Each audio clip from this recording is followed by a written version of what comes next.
Hey there, and welcome to From the Ground Up show, where we encourage and inspire the next generation of blue-collar leaders by telling the stories of those that have been there, done that, and are usually still doing it. So today we're honored to have Randy Hurtado joining us. Randy has an incredible story. I'm sure you will be as fascinated as I am. Randy is a former fire captain who accidentally entered the roofing industry after having lost a job in the IT space. And over the next few years, he built a small family roofing business into a massive construction conglomerate, now employing 78 people and doing more than $30 million in annual revenue. Andy is a former breakdancer, a father to 6, a husband to a wife that he met 35 years ago at the age of 18, and a grandfather to 4 grandkids. So he really has an awesome story. Randy, thank you for joining us, and we'll dive right in. One correction there is I met my wife when I was 13. 13. Okay. Yeah. Well, we like to start out with just a little bit of background. So, Randy, where does Randy come from? How did you grow up? What did that look like? How did you get to where you are today? Well, I currently reside in Texas. I moved here with my family in 2005. I grew up in California, in Southern California. And, it was kind of a rough neighborhood that I grew up in. I grew up between 2 rival Mexican gangs, Eastside Torrance and T Flats. And so it wasn't abnormal for me to wake up in the middle of the night with the infamous Ghetto bird flying over my head, over my house, lighting up the backyard, looking for, somebody that they were chasing. And, that everything in society tells you that I should have, got stuck there, had issues, got into gangs. But, it didn't happen because I had an outlet. I learned early on that I actually had rhythm. And so got into breakdancing with friends and ended up in one of those crews that you see, shown in movies where we battle other crews. And I was the secret weapon because I was the only white guy and everybody else, was either Filipino, Hispanic, or black. And so, that was my story for my teenage years. It was how I stayed out of trouble most of the time. Oh, man. So how does that, do you guys battle for money? Is it an organized competition? Do you just meet up in a back alley? What does that look like for somebody that has never seen organized. That? You definitely you don't battle for money, but it's more for street cred, because everybody knows who won at the end. And of course, then it's, then this crew calls that crew out, and it's kind of adolescent, but at the same time, like I said, it was keeping me out of trouble, and there were many a nights where I was at the house practicing and when I could have been out, doing other things. So I guess it worked out for me. That's awesome. Well, it doesn't sound lame or adolescent to me. That sounds awesome. I wish I could have seen something like that. I lack the rhythm to ever do that. But all right. So growing up in Southern California, breakdancing rather than joining a gang, where do you go from there? Yep. And, my childhood was, my mom, I had a single mom for a good chunk of my childhood. She ended up remarrying, when I was 10 or 11. And then I had stepdad in the house. I ended up meeting my wife. A buddy of mine invited me to go to church on Wednesday night as the youth night. Wasn't really brought up in the church up until that point, though. My mom would, she'd talk about God every once in a while, but it wasn't really a thing in our house. I think my biggest exposure to church would be, I distinctly remember every time an ambulance would drive by, or you could hear an ambulance, and my mom was driving, as long as she was, at a stoplight or a stop sign or whatever, I'd see her drop her head and, do something. One time I asked her, like, Mom, what are you doing? And she's like, I'm just praying for whoever that ambulance is going for. So that was kind of my exposure to Christianity as a kid. And then, in my teenage years, my early teenage years, when I was 13, a buddy of mine that I grew up with around the block, he said, "Man, we're going to church on Wednesday. You want to go with us?" And I'm like, "Church?" And he's like, "Yeah, yeah. They play games and they feed you and there's music." And I was like, "Yeah, that sounds like fun." So I went, and that night I looked across the room and I saw this really cute blonde girl, blue eyes, and so I remember the next Wednesday I'm like, "Hey, are you going to that church thing again?" Uh, And he was like, "Yeah, I am. You want to go?" And I was like, "I do." And of course I was not going for the right reasons, but I want to see that girl again. And so I started going regularly, and finally mustered up enough courage. There's some other drama that came out of it that, you know, uh, ironically, my now wife, who I've been with since I was 13, originally liked my brother, who was there, and but oh, ultimately I got her, and yeah. and yeah, we've been Well, together since. congratulations. Yeah, there you go. So we've been together since I was 13 and she was 11, and yep, my only girlfriend ever, and we still date. Wow, that's awesome. That's awesome. So, growing up, Southern California, you met your girlfriend, now wife, at youth group. What does education look like growing up? Education. Just I graduated with a high school education, high school diploma. Uh, as I mentioned, I was into breakdancing, so it kept me out of a lot of trouble, but I still got into some. And one of those things got me kicked out of high school, traditional high school, and so I had to go to a continuation school. For those of you not familiar with a continuation school, it's basically where they send the riffraff troublemakers to finish school, and that's exactly what I did. And so I graduated from there, and I knew I did not want to go. I did not want to go on to college. I've never been a big fan of school, just because in in in my education, I always felt that whatever was being taught, I understood it, and so I thought it was silly that I had to go home and do a bunch of homework and take tests. I would generally do really well on the tests, but I'd hate the homework.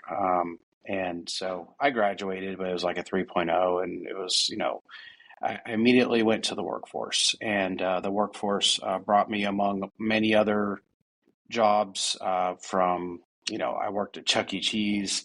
Yes, I was the character. You do a lot of Oh, different jobs when you're, yeah, yeah. And so I worked there. I worked at a place called Play It Again Sports, managed their used sports equipment store. And anyhow, many small jobs led to ultimately where my career in IT started. Actually, backing up, I was a loss prevention officer for a sporting goods store. And I remember one day I'm on the cameras and I see this guy come in that I once knew from Chuck E. Cheese. So I went down to the floor and I was like, "Man, what have you been up to?" And he told me he was working at this place called Fry's Electronics, which I don't know if in your area they ever made it out that way before they went out of business, but it was a pretty big chain in the South, or in the West, and it made its way into several other states ultimately after I left. But while I was there, they were mainly in California, and I started learning a lot about computers. I started working at Fry's, and one day a gentleman who I had been serving, he coming in to buy computer equipment from me for years. He said, "Can I get a business card?" And I handed it to him, and he flipped it over, and he wrote a K on the back. And I said, "What's that?" And he said, "I would like you to come work for me. Name your price." And I was like, "Whoa, this is sudden." And he goes, "No, I've been coming in here now for several years. And every time I come in here, you always do a great job serving me and telling me exactly what I need. And you've always helped me out, and you really know what you're talking about. And I own a software company. and very specifically in the world of security. And I'd really love for you to come work for me. I'm like, okay, well, I told him, I wrote, Wow. well, I make $48,000 a year here, which, back in, I don't remember what the date was. It was probably 1995 or whatever. That was a pretty good chunk of change for a young guy. And he said, well, I'll pay you that as a base, and I'll pay you commission as well. And so, of course, I'm thinking, well, this is great. So the next day I took my lunch break to go to his office and kind of almost interview him. I wanted to see what it was all about and what exactly he did and what he was expecting me to do. And yeah, it ended up turning out where he hired me, immediately put me into training. Um, I got all my Microsoft certifications and immediately started working for him, consulting with companies with his network security software. And that sent me down a path of 20 plus some odd years of serving our customers and mitigating their risk in IT. I was always learning throughout the entire process constantly. I would be the guy that everybody lean on in the sales team about, hey, can you explain technically how this works? And because I pride myself in being a very technical salesperson at the time. I wanted to understand why the software worked, not just that it worked and how it worked. And that gave me the ability to be very successful. And I just did that for a long time. We ended up moving the family out to California. To Texas in 2005 from California. At this point, we just had our two children, Brittany and Christian, and was working from home. And yeah, I mean, that was the education side. I can go into the professional side of where that all led to. But yeah, was working from home doing It sounds like yeah, that work. was a pretty smart guy hiring for talent instead of certification. So, Yeah, it's funny. I actually carry that into my business today because of that mindset. But I was working from home, and working from home at that time was a little bit different than working from home today. Post COVID, you can have a lot of background noise and kids and everything, but pre-COVID, that was very unprofessional. And so I decided to move my home office yeah. to rent an office space. And ironically, I ended up renting the space next to DT Roofing, which is the company that I now own half of. And I was doing my thing, and I would, being an extrovert, I would go out and talk with the other business owners within the building that I was renting out of, and Derek, my now partner, happened to be one of those. And he and I would go to lunch and talk business. And I really didn't know anything about roofing, but I did understand business, sales, and marketing and what have you. And so I'd give him some pointers, and he'd utilize them. And so finally, I told him, I said, I'm out of ideas, how to help your company. I said, why don't I sell for you on the side, like nights and weekends? And that way I can learn the business a little better, and then maybe I can give you some other advice.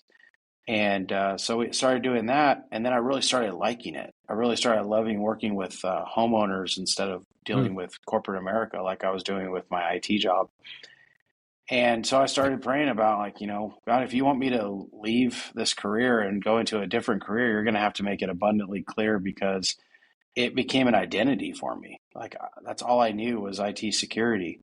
And probably about 6 months to a year later, he answered that prayer, because the owner of the company that I worked for as a contractor for 20 some odd years, he called me and said that they had been purchased by private equity, and that they weren't going to be bringing on any contractors. So anybody that was 1099, which is what I ended up being once I moved to Texas. And so there I was without a job, and I needed to make something happen. So the next day I walked into my now partner's office and said, well, how you've been bugging me to come on full time. I start tomorrow. And he was, of course, blown away. He's like, wait, whoa, hold on. And he goes, how are we going to pay you? And I was like, it'll figure itself out. I said, but I got to run it, because there's a lot of things that need to be done process wise, operation wise, and he said okay, and so we continued to grow the business together, and last year we closed $30 million in revenue on the residential roofing side alone, and we started 4 other companies since then. Wow. Wow. And I know part of your story, you were a fire captain for a period of time. Where does that fall in? When were you doing that? So when I moved out to Texas, I didn't know anyone, and my daughter befriended a girl at school who, after about 3 months of going to the school, her friend asked if she can come over and spend the night. Well, I didn't know the girl, and I certainly didn't know her parents, so we said, well, we're going to have to meet their parents, and so the mom came over, and she started telling us about her family, and so what does your husband do? And she said, well, he owns a firefighter training school locally, and he's also on the local volunteer fire department. And of course, I'm coming from California, and not only California, but the big city. I'd never heard of a volunteer fire department in my life. I'm thinking like a bunch of good old boys in pickup trucks with buckets of water throwing it onto a house that's on fire. And she said, no, that's full, just the same. You go through the training, you get all the gear, the engines, everything. I was like, no kidding. Well, I'd love to hear more about that. So her husband ended up reaching out to me. At the time, they were actually opening the roster, and he took me through the fire department. And I'll be dang if it wasn't exactly the opposite of what I thought it was. It was very professional. They had engines and various brush trucks and rescue vehicles and just all the stuff I saw in Los Angeles when I lived there. It was just it was staffed by people who just volunteered their time and went out and got the training that they needed to be able to do it. So I was instantly hooked. I didn't know anyone, so I got 45 new friends immediately. I joined the department. I ran every single call I possibly could. I think I broke all the records that first year as a volunteer, as a rookie. I got Rookie of the year that I started because I'd showed up, I think, to everything. And it wasn't too far off of that. I mean, I continued my education in it. I got my introductory firefighter. I got my firefighter 2, and started showing signs of leadership. And I was voted because in a volunteer department, you get voted as officers, you don't get promoted.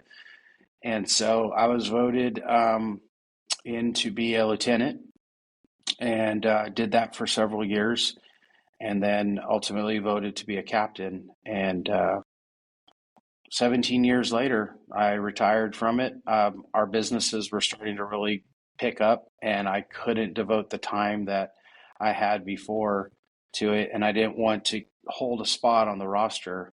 If I'm not showing up to calls, that's not helping the community. And so I decided it was a good time to hang it up. And so spent 17 years as a volunteer firefighter, and I love it. I absolutely loved it. I got my EMT certification while I was doing it. Obviously, went through all the fire school. We're a very aggressive wildland firefighting department, so we were known in our area for being the organization that you call in when you want something done, and it's still like that. That sounds pretty exciting. Are there any single calls that really stand out or incidences that you could tell us about? There's many, honestly. I worked a ton. I mean, so many car accidents. We had a major highway that ran through our community, and so so many accidents where you'd roll up on an accident, you just know that everybody in the accident perished and everybody lived, and that was always a blessing. There were some pretty traumatic ones that I worked, dealing with troopers and or just I can tell you that our department did a really good job with critical incident stress debriefings after major calls like that, so that I didn't, and my colleagues didn't end up with PTSD years later. They did a really good job making sure that we talked about it, and and they stayed connected, because in that world you see some pretty horrific things, and you see it across the spectrum, things that you would say, why did that drunk driver get to live, but that family all died, and stuff like that. And so, very exciting experience for me, no question. It really fits my personality though, because I am that guy that's an adrenaline junkie. Um, and running into a building that's on fire when everybody else is running out, it was definitely an exciting part of my life that I don't regret doing. It gave me great insight and experience in areas that most never are going to experience in their life. And so, but yeah, definitely. I remember this one brush fire that we had. We got toned out for a grass fire, and it looked like it started at the road and on a major highway. And so we show up on scene, and it's burning towards this house. And fortunately, we were able to get ahead of it, run out to the head, put the fire out. And no sooner than we start to get this one under control that we get toned out for another fire about 8 miles up the road. I'm like, you gotta be kidding me. So I'm smoked out already, but we got this one under control. Let's, Glen Rose, go ahead and show us en route to the next one. So we head out, and we're almost to that one, and we get toned out for a third fire. That's only about 5 miles from that one, but they're all in the same trajectory. And so we arrive on the second one. We have a second alarm sounded for the third fire, and a fourth one calls out. And immediately I get on the radio and I say, Glen Rose, you've got a semi truck dragging a chain going down 67. You need to get a trooper out there to stop him. Because it was the only logical thing that could have been happening, that we would have that many fires in a row. Either that or we have, somebody sparking them off, and that just, and that's exactly what it was. About 10 miles down from the fourth fire, they pulled a truck over, and he was dragging a chain and just sparking fires off. And but that was definitely one that always stuck out because you just get fire after fire after fire, and it's going the same way. It's like there's no way it's anything other than that. The craziest fire I've ever worked actually was one that I worked after I retired. I'm still on the reserve list for major calls. And a couple of years ago, I got called out. It might even have made the national news in Texas, Chalk Mountain, as a 7,000 acre fire that burned for 3 days. And my chief called, and when he called me, we're friends, but we're not like doing life together friends. And so when he calls, it's probably going to be something important. So he calls, and I pick it up, and I say, what are you working? And he goes, a big one. I need you. And I was like, all right, I'm on my way. And so for 3 days I was gone, and that was just a couple of years ago. It was a huge fire. We had Texas Forestry Service flying tankers over the top of us. It was just chaos. It looked like a war zone when it was all done. Oh, man. So if you're not fighting fires as frequently anymore, do you have some hobbies or things like that fuel that adrenaline rush, that need to get out and chase that rush a little bit? Yeah, I have grandchildren. Great answer. But realistically, though, I do have I love road racing. I have a 2009 Nissan GTR that I bought a couple of years back that my wife insisted I buy because she knew that years ago when the GTR was first announced, I've been following that vehicle ever since it came out. I've always loved it. Yeah. And so when I had an opportunity to buy a used one, she said, you've earned it. You go get it. And so when I get a chance, I love going out and driving it. There's a track here actually close to our office, and so I plan in the future to get into that a little bit more now that I have the vehicle to be able to do it. That's awesome. The growth of our companies has kept me back from being able to go all in on that hobby right now. But that'd probably be the closest to the adrenaline that I'm experiencing today. That sounds awesome. That is a sweet car. I do not own one, but I would love to. So Well, that sounds like a great segue to dive into more where you are today, running DT Roofing and the subsidiary companies. Tell us a little bit about getting started there. After your first day, you get hired, no salary, we're going to have to figure it out. Where do you go from there, and how do you build it into what it is today? Sure. So out of the gate, and this is a nugget that I like to share with other entrepreneurs that I mentor is, I always say, wear as many hats as you can until you can afford not to. And, in my case, I was selling, I was managing the other sales team members, I was ordering the roofs, I was taking care of the supplemental stuff on the back end of the insurance work. So I'd pretty much my day, Monday through Friday, would look like get up at 5:30, 6 o'clock, work all day, come home, have dinner with the family, put the kids down, spend a little time with my wife. She'd get on the couch and read a book. I'd go to the kitchen table, open up my laptop, and I'd work until 1 o'clock and then rinse and repeat. And I did that for probably about 4 years, 3 years, 4 years, until we got our revenue up to a point where I can afford to hire people to start taking some of the hats off my head. And one of those decisions was getting out of sales personally, which I hated because I do love selling, but I knew that it was necessary for the growth of the company. So I told my partner I was going to get out of sales, and he said, wait a minute, hold on. You're half of our revenue, and you're going to get out of sales after I've given you half my company?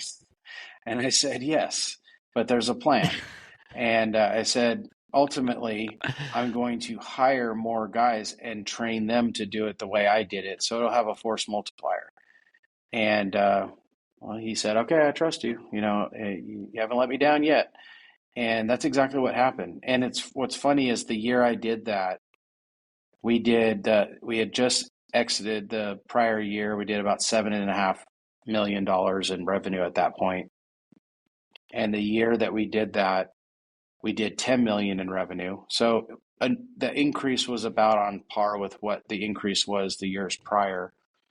But then the year after that, we went from 10 million to 20 million. And so that's when he knew that the decision that we made was the right one. And it's just been uphill from there in regards to, or downhill, however you want to say it, that it was, uphill from a trajectory standpoint of success, downhill from it getting a little easier.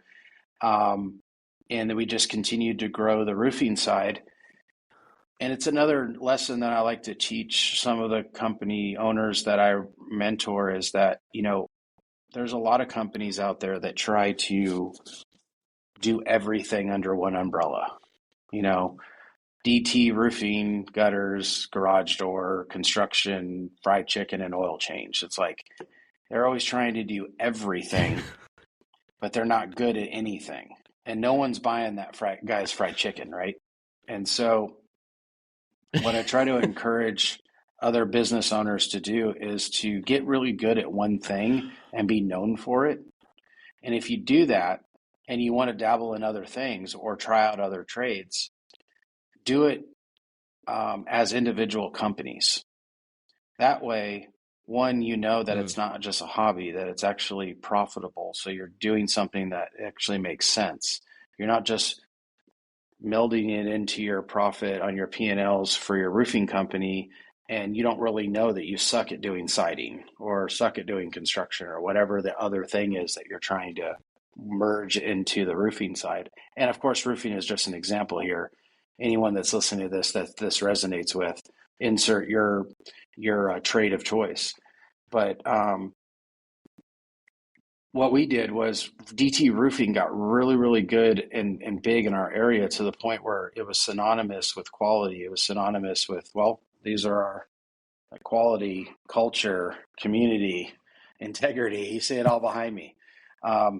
These are the things that the building blocks in which we build our companies off of. And so when we decided we wanted to start, for example, a construction company and build homes and do remodeling, what have you, which we got really good at, Kingdom Builder Construction, a DT company, was almost instantly successful. So I didn't have to call it DT Construction. I can give it its own unique identity, but putting a DT company below it gave it instant credibility. And so companies didn't, or Mm, customers didn't know the Kingdom Builder Construction, but they knew that DT logo, that logo right there. And so so a lot of people would say, well, if those are the guys that are part of that, I'm going to do business with them because they've done my roof in the past and the experience was wonderful and what have you. So it gave us an opportunity to start a new business, start new services in the area, and be successful at it because we had taken the time and effort to grow the original brand first. And then it just continued, Patriot yeah. Garage Door and Service, a DT company, Guardian Seamless Gutters, a DT company. We also separated our residential roofing with our commercial roofing because those are, even though they're both roofing, they're both two entirely different businesses because they deal with two entirely different customer types. The residential customer is going to make more of their decisions based off of emotion because it's their home, it's their castle, right? Where the commercial person's just going to make it based off of, lowest cost possible and, whatever makes the most prudent sense for business. And so the sales cycles are much longer too. So if you can't have the same guys trying to sell both, it's chaotic. Plus the margins on them, the profit margins aren't the same either. And so we separated the two companies, and that's actually one of the best decisions we've made in the roofing side because now we have distinct leadership in each one of the companies, distinct sales folks, service tradesmen that are out there doing their craft in their specialty, and our customers are being served well because of it. And so all of the companies have been successful in their own right. Guardian Seamless Gutters is a brand new company, and it's on track to do $1 million its first year. Our garage door company Wow. will do $3 million in revenue. And that's not terrible and you consider a garage door company generally sells garage doors $1,200 at a time. And so the philosophies and the mindset, the way that we ran DT Roofing and built it, all that was used as the building blocks to build each one of these other companies. So we didn't have to start all over and kind of figure things out. We already knew what we needed to do, and that's why they were successful out of the gate. When you try to do it all under one umbrella, it's very difficult to do it that way. Yeah. So when does Fantastic Fried Chicken, a DT company, come online? There's not going to be a Fantastic Fried Chicken. I can promise you that. I'm not good at fried chicken or oil changes, but that oftentimes I use that as an extreme example because that sometimes you wonder, like, what were they thinking, and so, that's kind of where we're at in that realm. We'll leave the fried chicken to Colonel Sanders and the oil changes to, Jiffy Lube, and we'll go ahead and fix both of their roofs, but Sounds so good. yeah, that's my advice to those out there that are trying to be everything to everyone. Sounds like you guys have had a pretty meteoric rise with DT Roofing and all your subsidy companies. How do you manage growth like that in a sustainable way? What does that look like? Well, it looks like finding good leaders. If you try to do everything yourself as an owner, you're going to burn out, zero question. It's a lot cheaper to do it that way. I mean, if you're not hiring a bunch of leaders, you don't have a bunch of salaries that you're paying, but then you're going to burn out. And that's the path that I was headed down. My partner would have been headed down the same path had we not decided that if we're going to do this, we need to have management in place for each one of the companies and that we're focused specifically on those companies. And so once a month, we have a leadership meeting in the same room that I'm in right now, and all the leaders from the companies, our CFO, our CMO, they all get together and we talk about that month's successes and any issues that came up and things that need to be voted on. And we choose the employee of the month. And so we get together as a team every single month and talk about that collective stuff. But each company in its own right is run as its own entity every month.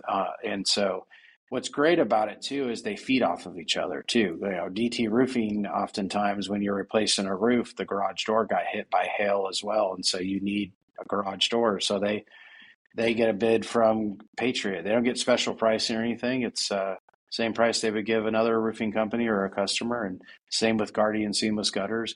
But what it does is it allows us to then sell those services to other people that would be traditionally our competition. I have other roofers in the area that buy their garage doors from me. I have other roofers that are begging for us to get our gutter division bigger so they can use our gutter company. Right now, our gutter company can only keep up with our roofing company. And so, yeah, there's a lot of wisdom there in regards to, you can not only run them as separate businesses, but kind of cross-pollinate between them, and I'll still allow the outside world to use them as individual services and kind of almost predict your success. Yeah, that's a great idea. Yeah, I mean, it's kin to like an ice cream timeline. I was just going to say it's kin to an ice cream company that has their ice cream packaging and what have you, but they also own the sugar cane farm and they also own the packaging company. It's like, all of those companies are going to be successful because the main product is successful. And so there's no reason, if you're able to do it, there's no reason to go out and pay somebody else to do those individual things if you're able to do it yourself. Yeah. Can you give us some insight into the timeline of when you came on board at DT Roofing and how your sales grew, and then when you launched all of these subsequent companies? Yeah. So in 2016, the company was company opened in 2009. In 2016, the company was a $1.8 million a year roofing company, and that was the highest that we were able to achieve up until that point in a year. And through the grace of God and talents, once Erick gave me control of the operational side, our first year we did 3.7. The next year we did 5.8, then we did 7.5, then we did 10 million, then 20 million. And it just continued to grow. Every year there was growth. As we started to plateau, the growth wasn't as obvious. It's not going from 10 million to 20 million, but it was 20 million, then 22 million, then 24 million, then 30 million, and so it continued to grow, but it's spattered in between there is when we started to say, hey, maybe we should try some construction work and see if we're good at that. And that was around 19 is when we just decided to start a construction company. Same year is when we also decided to start a garage door company. All of these companies, by the way, were created out of one reason, one of two reasons. We felt that the service was either underserved or poorly served in our area. There was no reason for us to go out and start an HVAC company or a plumbing company or electric company, none of the MEPS services, because those were all represented very well in our area and still are today. So it wouldn't have made good financial sense to go out and compete in a market that's already highly competitive in an area that we knew nothing about. So if we were going to get into something that we knew nothing about, it should probably be something that is already either underserved or poorly served. So we'd have a lot of grace thrown at us if we didn't do well right out of the gate. And that's exactly what happened. And so anything that we're willing to get into, we want to do well and we want to win most of the time. And, fortunately this year, several years before, each one of our companies has won the best of category. Our community, where our headquarters is, has a best of Hood County every year for each category: roofing, garage door, overhead doors, gutters, construction. And fortunately, our companies have won their categories every year for the last several years. And so that's kind of a measuring stick for us as to whether we're doing what we say we're going to do. It's not just a derivative of the revenue numbers, but rather what the community says about us, because it's the community that votes on those things. Yeah. So in the last 9-10 years that you've kind of been running operations, are there any moments that really stand out as high moments or low moments? Any time that I have to let somebody go And fortunately, that's not very often. We don't have a revolving door at any of our companies, but anytime we have to let somebody go, it's definitely a low moment. We're definitely we do understand that this person's attached to a family and people that rely on them, but we also have to be cognitive of the fact that there's 78 other employees that are relying on us making good decisions in order for the companies to continue to succeed. And so if a person's let go from our company, we've considered every possible idea on how we can make them work somewhere in the company. And we've concluded there just isn't a place. And we don't really look at it, or at least I don't look at it as firing them. I look at it as I'm going to allow them to go do something that they're passionate about, because it's clearly not this. If it came to the point where we're letting them go, then they're not passionate about what they're doing, and we need somebody that's going to be passionate about what they're doing. And so, the funny thing is not, about a year and a half ago, I had one of those gentlemen. He happens to go to my church, walk up to me. He's working security, and he said, "Hey, you have a second?" I said, "Yeah, absolutely. What's going on?" He said, "Hey, I just wanted to thank you." And I said, "Thank me? Thank you for what?" He said, "Because you let me go, I found out that my passion is to be a paramedic. And I'm in paramedic school." And I was like, "Man, that is awesome. Praise God." And today he is a paid paramedic, saving lives and helping patients in his area. And so, you know, identifying that he just wasn't passionate about what he was doing and letting him go allowed him to go and search for something he was passionate about. And so it worked out well for him. And the high, anytime I see any of my staff um, able to accomplish something in their life personally that they would otherwise not have been able to in the past, it's a big high for me.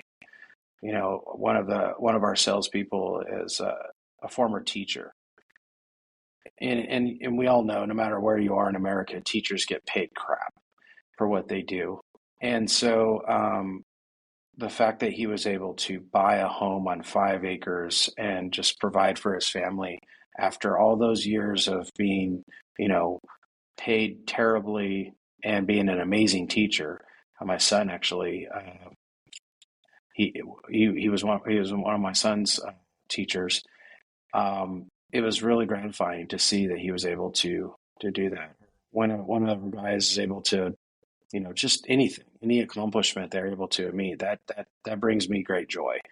And I think it's derived from the fact that I grew up not exactly, we were impoverished, and so not having a whole lot growing up, seeing people, knowing that my colleagues, people that work with us, that they're able to provide for their kids, so their kids are never going to question, what's for dinner, or if, they're going to be able to do some basic things. So I think that's huge for me. That's great. I'm finding that's a trend with a lot of entrepreneurs and a lot of leaders. Their high moment, their most proud moment is not when they made a lot of money, but it's when the people working under them achieved something and really succeeded and made something of themselves. That's pretty exciting to be a part of somebody's story in that way. Yes. And I know you guys have a really cool program you call DT Serves. Can you tell us a little bit about that? So DT Serves is a two-part program. The first part, once a quarter, we find somebody in our service base that is in need of something. Most recently it was an elderly lady whose back patio completely collapsed off of the back of her house. And it was just poorly constructed from the beginning. They didn't tie it into the actual frame, roofing of the house. It was just attached to the fascia, and so it failed. And fortunately, nobody was hurt because it happened while our guys were doing her roof. And she had actually told them, like, "Look, I'm not sure if that's sturdy or not." And our guys had just walked under it, and it just came off, and I'm sure it had something to do with when they were removing the shingles that came up to that portion of the patio, because we hadn't roofed that area yet. But she said, "Hey, don't. I'm so glad nobody was hurt. Don't worry about it. It was going to fail anyways. We always knew it was. I don't even go back here, whatever." Um, so I got back to my VP of sales, and he said, "Man, why don't we do a DT serves and build this lady a new patio, a porch area?" And so we did, and we cut back the roofing, got into the decking to the trusses, and went ahead and tied it in so it was nice and strong. And all 17 of our sales guys took time out of the field where they're making money because they're commission only, and we served her for 2.5 days and built her a new patio. And she was so gracious, grateful rather, and it was just great to be able to serve her and just see the smile on her face when she walked out and just saw the construction. We made it a lot sturdier than the old one, and so it should outlast her quite a bit, and so she was definitely blessed by that. And then the other part of DT serves that our marketing, our CMO came up with is when we do a roof in a neighborhood, we have these bags that have DT serves on them, and it's partially obviously to grow our business, but also to help serve locally. It's not an original idea. We got the idea from the Boy Scouts. The Boy Scouts will go out and they'll put a paper bag at the house and say, if you have any canned goods that you'd like to donate, just put them inside the bag and we'll come by and collect them later. And so we go into neighborhoods where we're doing roofs, and the DT serves bags will be left at the houses. We'll let them know, look, we're going to come back by. If you don't have anything or you don't want to participate, don't worry about it. Just leave the bag here and we'll pick it up. And then we bring the food back to the office. And for every can or box of food that is donated, we match. And then we give it to the local pantry in that county. Because it's become a huge issue in our area that pantries are just empty. And there are a lot of families that could use the food. So it's an opportunity for us to both serve them and also grow our business by getting in front of our customers. And of course, naturally, customers are going to love that. They love the fact that we're helping feed people. And so it's just it's a concept that I got. I was at a conference back at Win the Storm this year. Actually, Charlie Kirk was the keynote for it. I got to speak with him 3 weeks before his passing, and there was a gentleman there that talked about you could have nonprofit businesses and you can have for-profit businesses. He said, but what if you had a for-purpose business? And he went on to tell how he's made millions and millions of dollars, but he's always had a for-purpose business where that purpose was for every this that we do, then we'll do that. It's not just donating to an organization, but tangible, something that, for every, and I'll give an example, where every 20 roofs that we put on, we'll dig a water well in Africa or something. And it's a for-purpose business. And so I came back with that and, approached my our CMO, our chief marketing officer, and I said, hey, I told her the whole concept. I said, I want to be a for-purpose business. And so the canned food portion is what she came up with. And it was in direct response to the crisis of the pantries in our area and all the counties that we serve. So, wow, that's pretty cool. That's a great idea, so and that's a really DT unique idea. I've not heard of that before. Well, that is something pretty unique about your business. Are there some other things unique about you as a leader or unique about your business that you think have contributed to your success? We wake up every morning with a willingness to serve. I think if any company who has a service-based business just remembers the industry you're in is called service.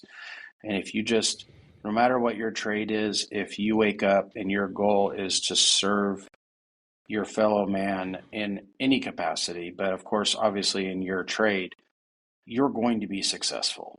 I mean, it's just a reality. And in fact, I would even argue that it's easier to be successful in today's age than it was in our grandparents' age, because in our grandparents' age, it wasn't uncommon for people to just serve for the sake of it, right? It was more wholesome. It was more, neighborly. These days, people are, when the world went flat, everybody's so focused on their phone that they don't focus on the people around them. And so our whole mindset in our company is relationships, going out and building relationships, not only with our client base, but with other professions that need our services in order for them to be successful. Real estate agents, insurance agents, property managers. And when you do that well, a huge part of your revenue every year comes from these people as well. On average, between a third and a quarter of our revenue every year comes from those three titles. And it's because they know who to call, because we're not focused on just getting business from them. We're focused on solving a problem that they have. And because of that, they're willing to send all their business our way. So I think that's something that's unique about our company, is our approach is not just the traditional marketing. I only spend 1.5% of my revenue in marketing. Every book I've ever read on business says you're supposed to spend between 6 and 7% of your revenue on marketing. So the reason why we don't have to is because we spend so much time being human beings that naturally turns into revenue dollars because customers want to do business with us. That's a great way to approach it. We have a similar philosophy in our business, and I think it served us well. So, yes. Have you made any mistakes in the last few years that you think significantly delayed your growth or your trajectory? I would say that we've made decisions that on the outset did, but on the onset we felt was a good decision. For example, I've mentioned that we've started several companies. Well, one of the companies that we started years ago was a power wash and soft wash company. If you're not familiar with soft wash, everybody knows what power washing is, but soft washing is when you use a chemical to clean something. It means the surface can't be hit with power, otherwise you'll damage it. So soft washing uses a bleach-like material that cleans the surface, and there was a huge need for that in our area. We noticed a lot of roofs that were not damaged, but just ugly because they had algae growing on them. And algae naturally, it's called Gliocapsa, but it naturally feeds on the limestone in the shingle. And so it breaks your roof down. So we thought, well, if we can't replace the roof, we'll clean it and make some money off of that as well. Well, that worked. It worked really well, actually, and it brought in, on average, between $350,000 a year in revenue, which isn't terrible, at 60 to 70% margins. Not terrible, except when you consider that all the time that we were spending doing that, we could have been focusing even more on our $30 million roofing company.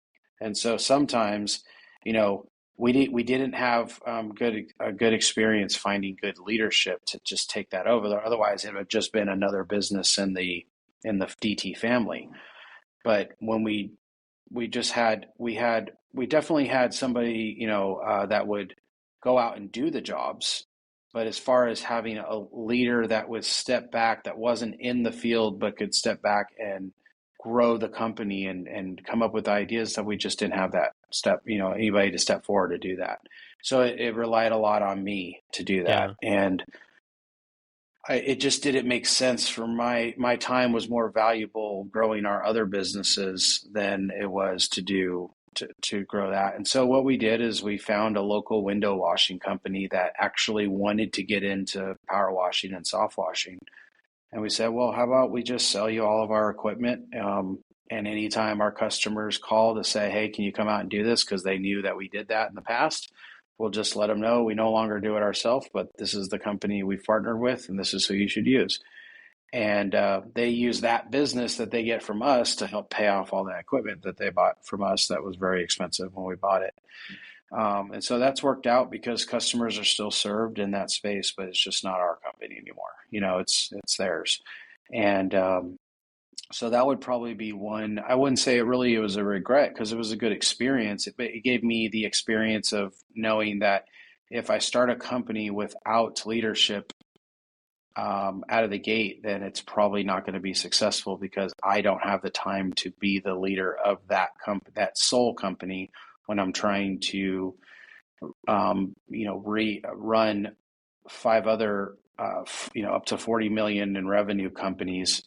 My time was more valuable being the operations of the other companies. And so, and it's what we learned. So now, even since then, when we've thought about maybe we should start that, like, nope, we don't have a leader for it. So we haven't started it, and, so that's kind of where we're at with that. So it was a good lesson learned, in that respect, but that would probably be a point where we, did something that didn't work out entirely. It sounds like that might be what I call a beneficial mistake. You learn a big lesson by making a mistake that helps you grow or prevents you from making a bigger mistake later. One of the things I tell the business owners that I mentor all the time is, if you ever are going through something, give me a shout, because I probably paid the dumb tax already, and I'll give you advice on what to do or what not to do in that particular realm. That's one of the, I heard somebody say one time, and it's absolutely so true. It's, if you're in business and you're not failing, you're not growing. Because you have to try some things. Some things, there just isn't a precedence. You don't have somebody to go and check, have you done this before? It's like, no, sometimes you're doing things that are unique. And so you just got to try it to see if it works. It's actually a perfect segue into my most recent venture that I told you about, with the Good Contractors list.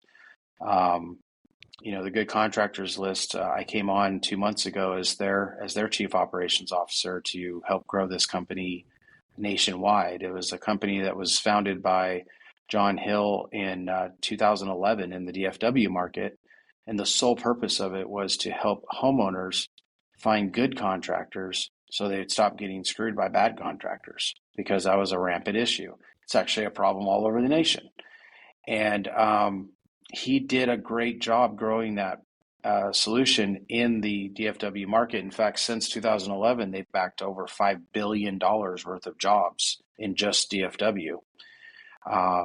And so how the Good Contractors list works is, if you're a contractor that meets the requirements of the company, for a small fee every month, we back every single job that you do with a $25,000 guarantee from the Good Contractors list. So it builds instant credibility to that contractor and sets them apart from anybody else that they might be competing with.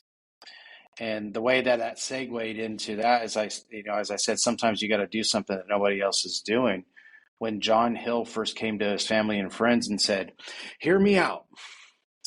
I'm going to guarantee every contractor that gets on the list with, at the time, it was a $10,000 guarantee on every job they do, and they're only going to pay me $250 a month for it. What do you think?"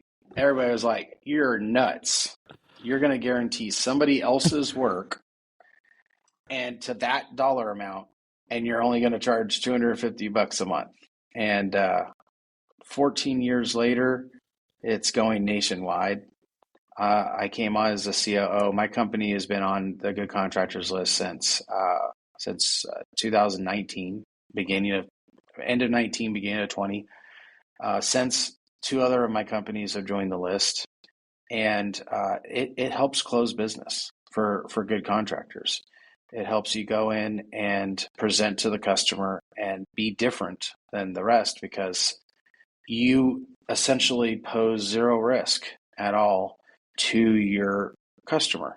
Because if DT Roofing doesn't do exactly what they said they're going to do on the contract, the Good Contractors list will come in and make it right up to $25,000. That's a big deal for homeowners, because it removes the risk of choosing this contractor. And so it just tells a better story than the rest. And the good news is that out of that $5 billion that we have backed over the last 14 years, the percentage of claims that we've had because a good contractor ended up turning into a bad contractor and not doing what they're supposed to do is so infinitesimal. It's so minute that it's a calculating error. And that just tells us that we're doing the right thing.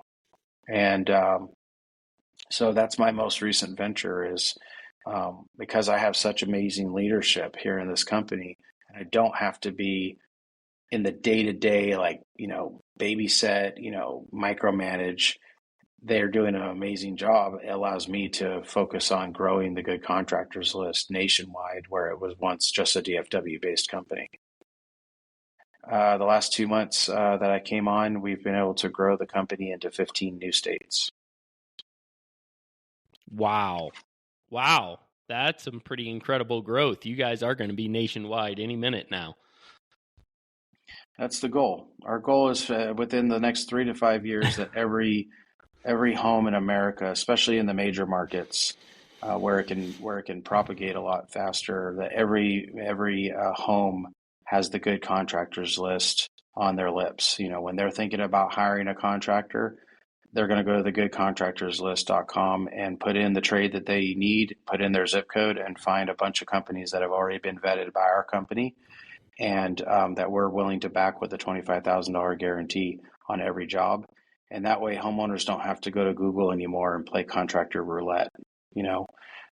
It's no longer about what they say about themselves. It's about what we say about them, and we're willing to put our money where our mouth is. That says something. Is there anything that has happened in your leadership journey building DT roofing that has caused you to really shift an opinion about something that you felt strongly about before and have opened your eyes to seeing it from a new perspective and have changed your mind? Yeah, the first thing that comes to mind is something that's probably pretty specific to our industry, especially in the storm markets. And that is, I used to think that if insurance companies stopped insuring roofs, which 10 years ago you said that and people would laugh and say insurance companies are never going to stop insuring roofs, but it's a real serious consideration now among insurance companies. But if they stopped insuring roofs, or if they created really, really high deductibles to the point where homeowners that would affect our business negatively. I've shifted that mindset into realizing that no, it's actually the companies that do it right that are going to be around when that happens. Because at the end of the day, if hail falls out of the sky and damages the roof doesn't know that the insurance company is going to charge 4% deductible. It just knows that it's damaged, and somebody's got to fix that roof. And so in an environment where the customer has $1,000 deductible or a 1% deductible, or it's a small fee, to get the whole roof replaced, they'll tend to go with pretty much any guy that comes, with a fancy truck and a slick tongue at their door. They'll sign a contract to replace the roof. But when they have to come out of their pocket with either more of it through a high deductible or all of it through having to finance to get a new roof, they're going to be a lot pickier about the company that they choose. They're going to want the company that actually takes their business seriously. Because when you give somebody a 5 or 10-year warranty on something, it kind of implies you expect to be in business for 5 to 10 more years. And so they're going to be more specific about who they choose. And so my vision, or my goal, is to just continue to grow a company that everyone will want to use when the proverbial crap hits the fan on the insurance market and they stop either covering them altogether or making it so painful that the homeowner's having to come out of pocket a majority of the roof. So my advice to the roofing companies out there would be that company. Be that company that everybody's going to want to use when they have to come out of their pocket more. The other thing you need to really know how to do is offer financing. Because if you just stay old school and expect the homeowner to come out of pocket, the average homeowner has $2,500 in their savings account. So financing is inevitable. And so you have to make sure that you partner with a good financing company to offer financing now instead of waiting for when it's a necessity, because then you're going to be left behind. Yeah. Well, I know you read a lot. You clearly put a lot of thought and interest into growing. What are some of the best resources you have used to grow as a leader? Hmm, great question. So there's a great book in the roofing industry by a friend of mine. Now I consider him a friend. At the time, I didn't know him from Adam. His name is Martin Pettigrew. He wrote a book called The Roofing Machine, and it's a great book that every roofing company owner should read. I don't necessarily agree with everything in the book now that I've been in the industry and have been a leader in the industry, but 95% of what he says in there I agree with 100%. Obviously, Atomic Habits, everybody should read Atomic Habits. It's an absolutely great book for habit forming, keeping you on pace and task. I also study apologetics, which, for those of you that are not familiar with Christianity, apologetics is the study of things that make up our Christian faith, more evidentiary type stuff. And um, I've been studying apologetics now for probably 8 to 10 years. And my favorite book is by a gentleman by the name of Mark Clark called The Problem of God.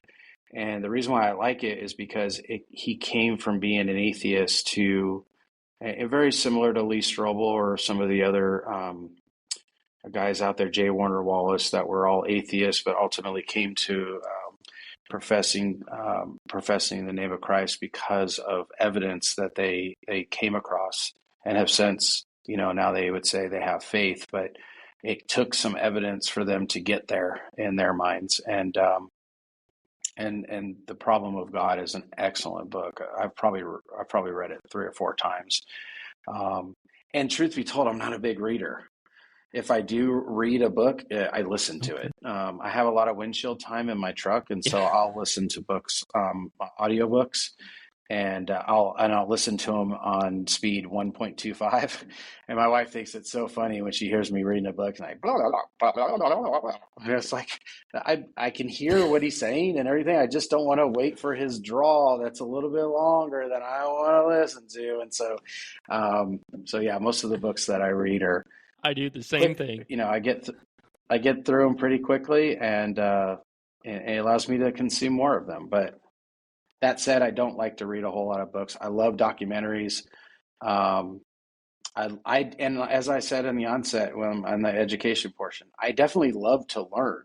I'm just more of a hands-on learner. Like, I didn't know anything about business, so I got into business, and now I'm teaching other people business. It's because I'm learning it hands-on. I'm not, it's not some MBA that wrote a book, and on it, maybe never even had a business. He learned something in school, and so he wrote a book about it.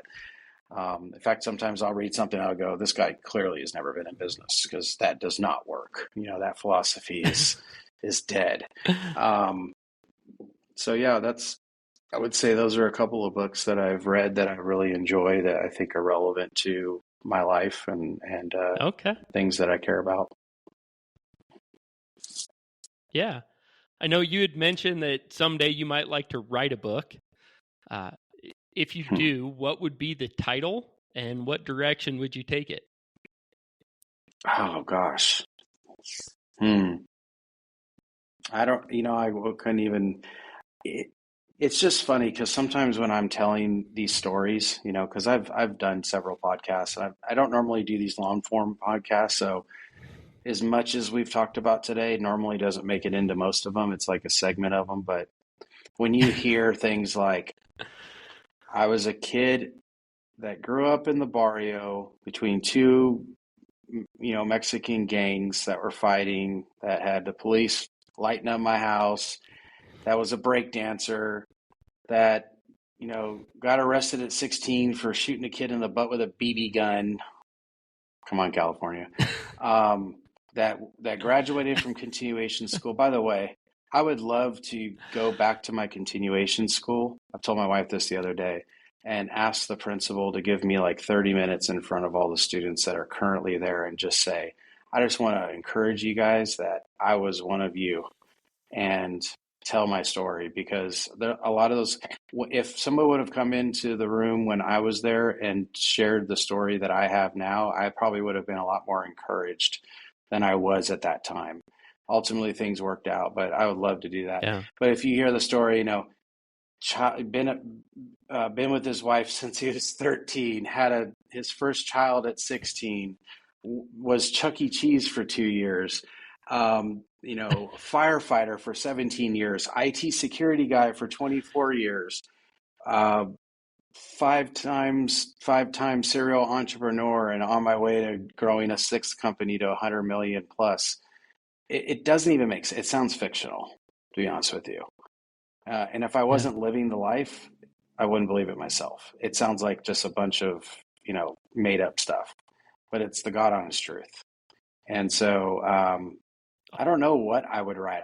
I know that it would be full of plenty of color and stories, and I'd probably get people to snicker a few times. But if anything, it would be if my ultimate goal would be when someone put the book down, they would say, "I'm really inspired." Yeah. You have a really unique view or approach to collaboration with other businesses in your Yes. area and even some of your Hmm. competitors. Can you tell us a little bit about that and how that unique approach has benefited your business? Yeah, so and I alluded to it a little bit early on, but when I go out and I talk to other roofing company owners, whether they're right in my backyard or within my service area, or sometimes, like next week, I have one flying in from is it Iowa or Idaho? Um, but he's flying in just to spend 3 days, just to see our operations, pick my brain. He's at where we were about 4 years ago. He's doing about 17 to 20 million, and so he's coming out, and I love seeing people win. I don't look at somebody down the road that does the same thing I do as a competitor.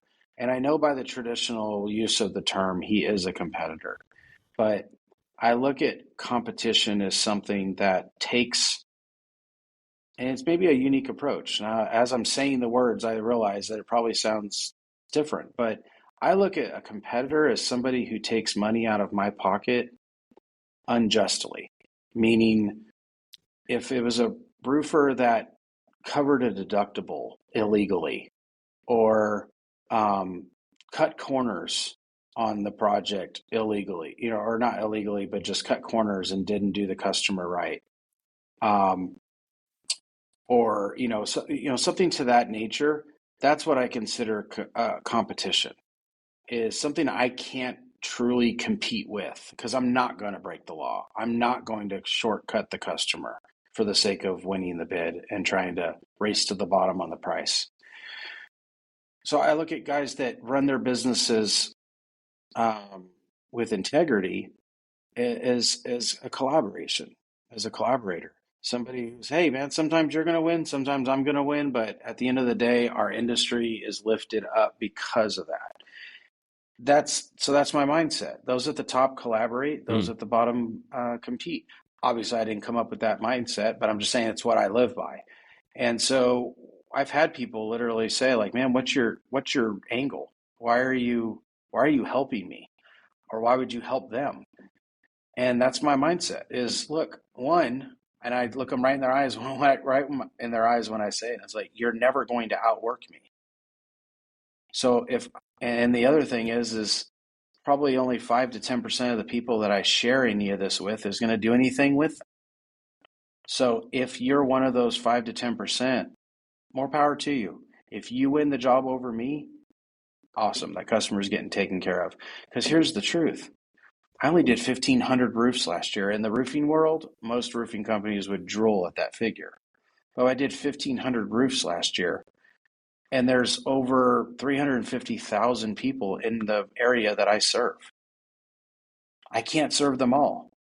So if I can do my part to help make other competitors, what people would say competitors, but I would say collaborators, a little more successful at what they're doing so that they can help those people I'm not going to be able to get to, then why not? And you know what? Along my journey over the last 10 years, there's been somebody that I've gone to that I've said, "Hey, I have a question." And they didn't say, "Hold on, hold on, hold on. Swipe your credit card right here and then I'll give you some wisdom." No, they just shared their wisdom with me, and it helped me to grow my business. So why would I not do the same? And Yeah, so hopefully that answered that question. I know what was the second part of that? Because I know there was two parts. I think you hit it. What was your approach to Okay. collaboration, and how has it helped grow your business? So, Well, the two parts were in my head. The second part is and I alluded to it earlier, is when you treat people like that, they tend to want to do business with you as long as it doesn't compete with them. So, for example, those same roofers will buy their garage doors from my garage door company because they know the type of person I am. And they're like, I like Randy. I want to bless him with business. And as long as he's not sending his roofing company with gutters, garage doors, and construction on the side of the truck to my customer's house to do something, then I'll do business with him. And so that's why having separate companies is a better approach too, especially when you want to collaborate with people in your industry, because then I can send Guardian Seamless Gutters vans to their house, do the gutters on the house, and they never saw a DT roofing anything, and so they're willing to do business with me. So it helps in both ways. well, I know my favorite question, you've alluded to it a little bit. I know you're a person of faith, a Jesus follower. How has that affected your leadership and affected your entrepreneurial journey? I would say it's affected it greatly just because, well, if you look at Matthew 25, the parable of the talents, in that parable, the one that multiplied his talents was the one that was given glory, not the one that buried it. And so I think it's really important when God gives you an opportunity to be successful at something that you use the talents that he's given you to do it. And so that's where I'm at. I don't apologize for working hard and trying to be successful because the Bible also says that when you do anything, do it as if you're doing it for the Lord. And so if I'm running a business, why would I not want to do well doing it if it's as if I was doing it for the Lord? And so, I think a lot of people out there apologize for success, and I don't at all. It's the love of money, not that was the root of all evil, not money itself. And so if I look at money as a resource to do kingdom work, then I want it all. Look, I mean, I'm not going to be shy about Yeah. saying that. I want to make a lot of money because I want to do a lot of good in this world with it. It's a tool. So, there was a time I remember in a meeting where I remember trying to drive this point across with my sales team. I said, who here wants to make a lot of money this year? And knowing my character, nobody wanted to raise their hand because they thought it was a trap. And I said, why is not every hand in the air? And they were like, oh, well, and it was just, and I said, the more you make, the more you give, the more you can give. And so you should want to just kill it out there. It's okay to make money. It's just don't make it your God. And so that's kind of, my position on that is work hard. And but I will share with those of you that are watching this that don't know the Lord, I'll share with you what I like to say. It's the biggest but in the Bible, and that tends to get people's attention. It's Romans 6:23. It says, "For the wages of sin is death, but the free gift of eternal life is from the Lord through Christ Jesus." And if that first sentence stopped at "the wages of sin is death," period, then we'd all be doomed. But because it says, "For the wages of sin is death, comma," and it follows it with the biggest but in the Bible, but the free gift of eternal life from the Lord is through Christ Jesus, we all have an opportunity to accept that free gift. But when we don't accept that free gift, we've earned that wage at the beginning of that verse, and that wage is death. Yeah, thank you for sharing. I appreciate that. And I know you had mentioned you even host a weekly Bible study in your office that you have open to all employees and other business owners, even your competitors. Yep. What does that look like? How many people show up? How does that go? So it varies. Actually, I'm part of two Bible studies every week. One's in the industry. It's called Contractor Fellowship, and it's a bunch of roofers that get together nationwide on Wednesday mornings. And we right now we're reading out of the book of Proverbs. And those contractors are from all walks in their faith, like from brand new believers to people that have been walking with the Lord for 30 years. And then on Wednesday or on Thursday mornings at our office, we host a Bible study. It's not a requirement to come, but we offer it to any of our staff. And we also invite any contractor in the area, regardless of trade, to come on out, and whether you're a competitor or not, to come out and just study the Word with us.